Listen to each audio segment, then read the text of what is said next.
Bonjour à toutes et à tous, que Dieu vous bénisse abondamment.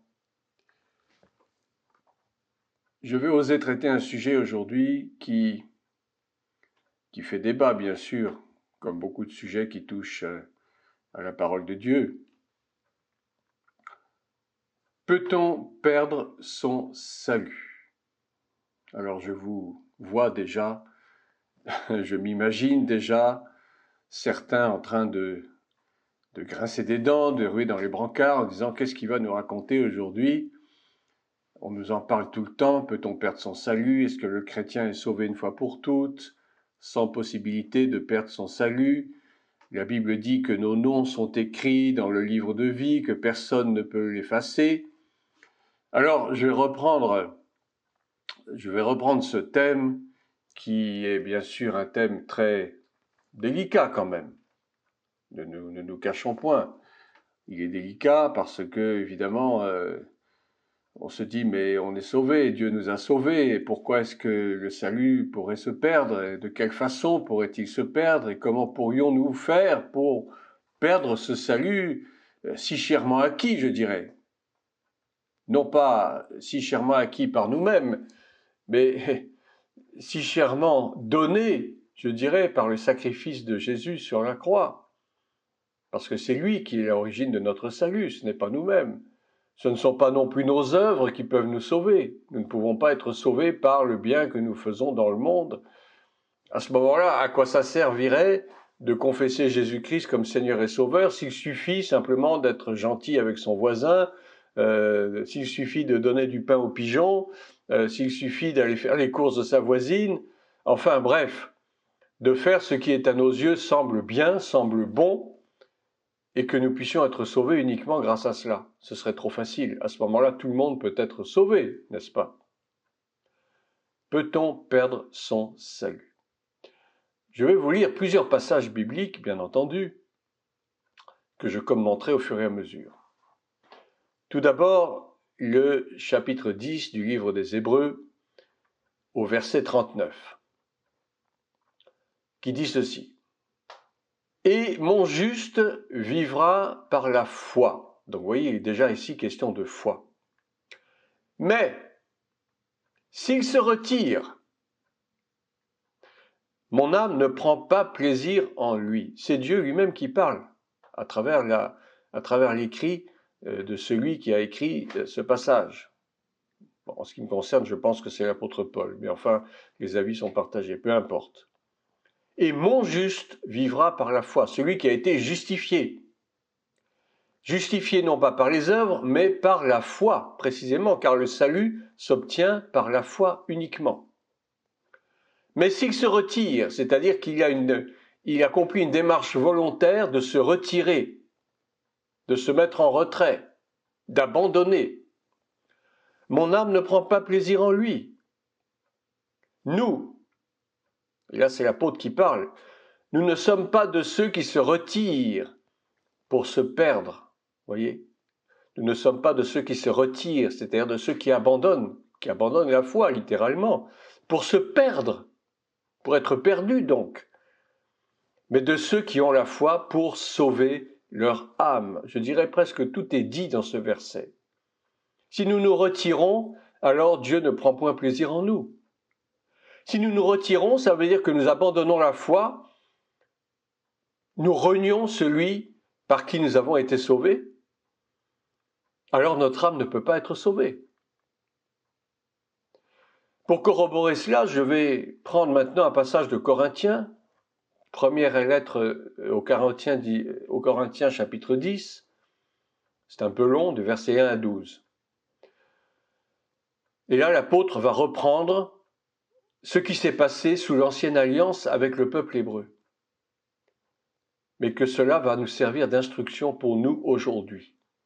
1 Corinthiens 10, versets 1 à 12. « Frères », il s'adresse donc à des frères chrétiens, n'est-ce pas? « Je ne veux pas que vous ignoriez que nos pères ont tous été sous la nuée, qu'ils sont tous passés au travers de la mer, qu'ils ont tous été baptisés en Moïse dans la nuée et dans la mer, ce qui représente le baptême le baptême d'eau et le baptême d'esprit, le baptême du feu, n'est-ce pas? Qu'ils ont tous mangé le même aliment spirituel, la manne, autrefois, aujourd'hui la parole de Dieu, le pain de vie, qu'ils ont tous bu le même breuvage spirituel, qui peut-être soit l'eau de la parole, soit le sang de Jésus-Christ versé à la croix, car ils buvaient un rocher spirituel qui les suivait, et ce rocher était Christ. L'apôtre nous parle de Christ, et Christ était déjà présent dans l'Ancienne Alliance. Le rocher auquel le peuple pouvait s'abreuver, c'était déjà Christ. Christ est présent depuis le livre de Genèse. Il est présent à toutes les pages de la Bible, depuis le début jusqu'à la fin. Toute la Bible, toute la parole de Dieu nous parle de Christ. Bien. Mais la plupart d'entre eux ne furent point agréables à Dieu, puisqu'ils périrent dans le désert. On nous dit bien, ils sont morts, ils ont péri dans le désert, parce qu'ils n'ont pas été trouvés agréables aux yeux du Seigneur.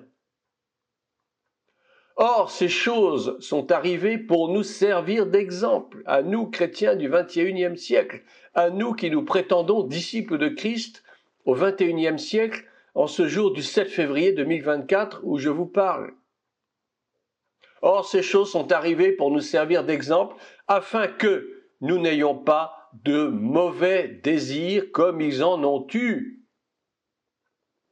Ne devenez point idolâtres, comme quelques-uns d'entre eux, selon qu'il est écrit, le peuple s'assit pour manger et pour boire, puis ils se levèrent pour se divertir. Nous nous rappelons le fameux épisode du veau d'or. Le peuple s'est mis à adorer le veau d'or parce que Moïse, qui était sur la montagne, ne revenait pas. Alors ils se sont désespérés. Mais qu'est-il devenu, ce Moïse, ce grand prophète qui nous a conduits jusqu'à présent? Qu'est-il devenu? Alors nous allons nous faire un autre Dieu. Et Aaron, le sacrificateur, s'est pris au jeu, a marché dans leur sens. Ils ont fabriqué un faux Dieu, une idole en or, devant laquelle ils se sont prosternés. Aujourd'hui, au XXIe siècle, beaucoup de disciples de Christ, ou du moins de ceux qui se prétendent disciples de Christ, adorent des veaux d'or. Ils n'adorent point le vrai Dieu, Elohim, Adonai, Hachem. Non, ils adorent des veaux d'or. Ils adorent même leurs pasteurs. Ils adorent leurs prophètes. Ils adorent leurs apôtres. Ils adorent je ne sais qui, je ne sais quoi. Et du coup, ils se rendent mauvais aux yeux du Seigneur.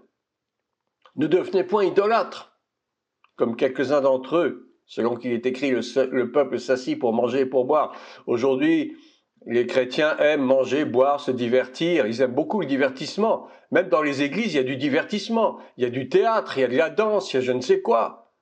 Tout ça, c'est du divertissement qui nous éloigne de la parole de Dieu, qui nous éloigne de la véritable, de la saine doctrine de Dieu. Le divertissement, c'est ça qui tue l'Église aujourd'hui. C'est ça qui tue les chrétiens aujourd'hui. Ne nous livrons point à l'impudicité, comme quelques-uns d'entre eux s'y livrèrent, de sorte qu'il en tomba 23 000 en un seul jour. Je vous assure qu'aujourd'hui, si Dieu jugeait son peuple comme il l'a jugé autrefois, il y aurait des morts tous les jours dans les églises. C'est pas un, c'est pas deux, mais ce serait par dizaines, par centaines. Or, l'impudicité, qui est ce péché abominable aux yeux de Dieu, il est répandu dans toutes les assemblées aujourd'hui, jusqu'aux serviteurs de Dieu eux-mêmes, jusqu'aux pasteurs. Il n'y a pas de jour qui passe sans qu'il y ait des scandales dans certaines assemblées où nous voyons des hommes de Dieu, soi-disant, qui se livrent à l'impudicité avec des fidèles de l'Église, ou bien des fidèles qui, entre eux, commettent l'adultère, commettent l'inceste, commettent des choses abominables. Mais je vous assure que si Dieu jugeait comme il a jugé autrefois, mais les églises seraient presque désertes aujourd'hui. Nous avons l'exemple d'Ananias et Saphira, qui étaient soi-disant des disciples, qui avaient cru dans le Seigneur Jésus, qui avaient confessé Jésus, qui avaient cru à la bonne nouvelle du salut. C'est dans l'Acte des Apôtres, chapitre 5, Ananias et Saphira. Mais Dieu les a jugés à cause de leurs mensonges, à cause de leur hypocrisie. Et nous sommes sous la nouvelle alliance. Alors ne dites pas que tout ça c'était pour l'ancienne alliance. Non, c'est toujours valable aujourd'hui. Ce qui était, c'est ce qui sera. Dieu peut juger à tout moment, et il le fait, je vous assure. Il y a des ministères qui tombent aujourd'hui. Il y a des chrétiens qui meurent, à la fleur de l'âge presque, parce qu'il y a des choses abominables qui se font dans les assemblées. L'hypocrisie règne, la médisance règne, la méchanceté règne sous toutes ses formes. Ne tentons point le Seigneur comme le tentèrent quelques-uns d'eux qui périrent par les serpents. Ils sont morts dans le désert par les serpents. Ne murmurez point comme murmurèrent quelques-uns d'eux qui périrent par l'exterminateur. Dieu utilise des moyens qui lui sont propres pour juger son peuple. Le jugement commence par la maison de Dieu. Attention, je dis attention. Il est encore temps de nous repentir. Mais nous pouvons perdre notre salut si nous agissons comme nos pères ont agi. Ils ont été sous la nuée, ils ont connu la gloire de Dieu, ils ont connu la présence de Dieu et pourtant beaucoup se sont détournés. Et ils sont morts. Ils ne seront pas sauvés, forcément. Et aujourd'hui, c'est la même chose. Les choses n'ont pas changé. Ces choses leur sont arrivées pour servir d'exemple. Et elles ont été écrites pour notre instruction à nous, disciples du Seigneur, au XXIe siècle, aujourd'hui le 7 février 2024, à nous qui sommes parvenus à la fin des siècles. Il insiste, pour nous qui sommes parvenus à la fin des siècles. Est-ce que nous ne sommes pas à la fin des siècles aujourd'hui? Nous y sommes. Nous sommes en plein dedans, et ça a été écrit il y a un peu moins de 2000 ans, dans les années 40-50 après Jésus. Nous sommes à la fin des siècles. Déjà à l'époque, on était à la fin des siècles. À plus forte raison, aujourd'hui, sommes-nous encore plus à la fin des siècles. Et je termine ce passage. Ainsi donc, que celui qui croit être debout prenne garde de tomber. Tu te crois meilleur que les autres. Tu te crois plus spirituel que ton voisin ou ta voisine. Tu prétends prier 3 heures par jour, jeûner 40 jours par mois, enfin par an. Est-ce que c'est ça qui va te sauver? Tu payes tes dîmes et tes offrandes, est-ce que tu crois que c'est ça qui va te sauver? C'est pas ça qui va te sauver. Ce qui va te sauver, c'est de garder la foi, de ne pas faire comme le dit Paul dans 1 Timothée 1, 18, 19, il s'adresse à son enfant bien-aimé. Le commandement que je t'adresse, Timothée, mon enfant, selon les prophéties faites précédemment à ton sujet, c'est que d'après elles, tu combattes le bon combat, en gardant la foi et une bonne conscience. Cette conscience, quelques-uns l'ont perdue, quelques-uns dans le langage original de la Bible, ça veut dire beaucoup. Beaucoup l'ont perdue. Ils ont perdu leur bonne conscience. Ils n'ont plus la conscience du péché. Ils n'ont plus la conscience de ce qui est mauvais. Et ils ont fait naufrage par rapport à la foi. Ils ont fait naufrage par rapport à la foi. Un bateau qui fait naufrage, il est irrécupérable. Et aujourd'hui, mon bien-aimé qui m'écoute, si tu fais naufrage par rapport à la foi, tu risques aussi d'être irrécupérable. Tu risques de perdre ton salut pour toujours. Alors vous me direz, oui, mais on peut toujours se repentir, demander pardon au Seigneur. Bien sûr, et c'est ça l'avantage que nous avons en vivant sous la grâce, c'est que nous avons la faculté de demander pardon au Seigneur pour nos péchés. Mais si, malheureusement, nous nous endurcissons dans le péché, bien qu'ayant connu la vérité, bien qu'ayant connu même les dons du Saint-Esprit, et pour cela je vous lirai ce passage qui fait couler tellement d'encre, qui est toujours dans Hébreux, mais si nous avons une attitude de rejet de Christ, si nous avons une attitude de rejet chronique par rapport au commandement du Seigneur, si nous avons une attitude de rejet par rapport au don du Saint-Esprit, si nous sommes comme la truie qui retourne à son bourbier, si nous sommes comme le chien qui retourne à son vomi, quelle espérance avons-nous encore? Nos cœurs vont s'endurcir. Nous allons perdre cette bonne conscience, cette conscience qui nous avertit, attention, ce que tu es en train de faire, c'est pas bon. Si nos consciences sont flétries par l'endurcissement de nos cœurs, alors oui, nous risquons de perdre notre salut. Ce serait trop facile.